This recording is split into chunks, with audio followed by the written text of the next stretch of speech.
Здравейте!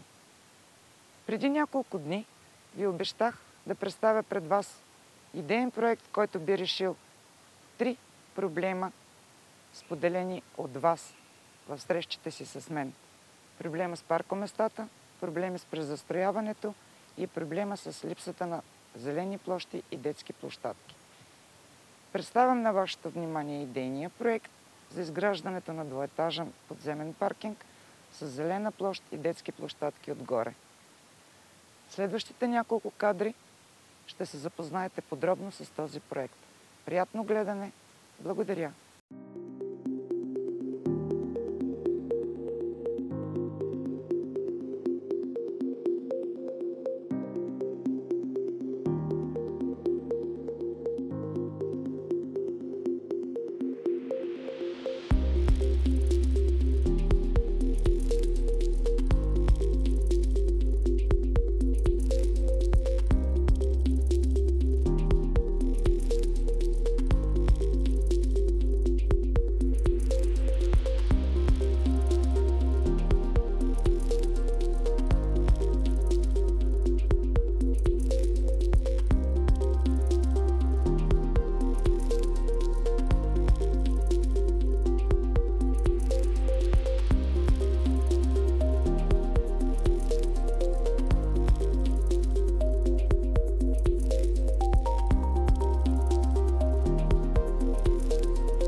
Купуването и продаването на гласове е престъпление.